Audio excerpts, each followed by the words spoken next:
मुझे ऐसा लगता है कि मीडिया ने एक बहुत महत्वपूर्ण रोल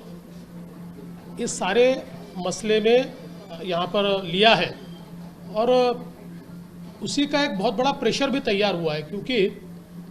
जिस तरीके से ये केस चल रही थी, ऐसा किसी को लगता नहीं था कि सुशांत सिंह राजपूत इनकी इस मृत्यु के बाद जो शंकाएं उठी है उसका कोई समाधान होगा और कोई न्याय मिलेगा। लेकिन मीडिया की मुहिम के बाद मुझे ऐसा लगता है कि बहुत बड़े पैमाने पर अब सारी कार्रवाइयाँ शुरू हुई है और विशेष रूप से जो ड्रग का एंगल है, ये मैं ऐसा मानता हूँ कि बहुत ही महत्वपूर्ण है, क्योंकि एक बहुत बुरी बीमारी ये ड्रग्स की जो आज दिखाई पड़ रही है और विशेष रूप से बॉलीवुड के कुछ लोगों के साथ दिखाई पड़ रही है, कम से कम इसके कारण इसका भी खात्मा होगा, ऐसा मुझे लगता है।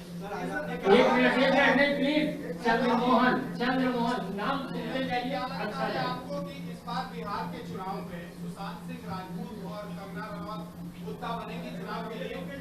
देखिए, हमारे लिए ये कोई चुनाव का मुद्दा नहीं है। सुशांत सिंह राजपूत ये बिहार के बेटे जैसे थे, वैसे वे पूरे भारत के बेटे थे और जिस प्रकार से उनकी मृत्यु के बाद अलग अलग तथ्य बाहर आने शुरू हुए तो देश के आम आदमी को ये लगा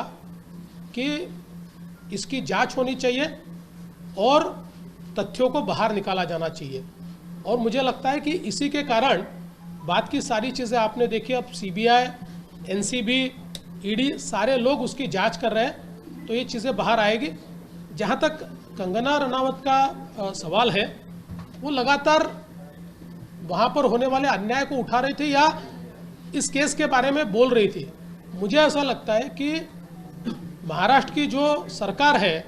वो ये भूल गई कि उनकी लड़ाई अभी कोरोना से चल रही है, उनको लगा कि अपनी लड़ाई कंगना से चल रही है और इसके कारण ये मसला बड़ा हुआ, उनका घर तोड़ने तक ये मसला पहुंचा। मुझे ऐसा लगता है कि सरकारों ने अपनी जिम्मेदारी को समझना चाहिए और विशेष रूप से मीडिया की स्वतंत्रता हो, बोलने की स्वतंत्रता हो, इसको संकुचित करने का काम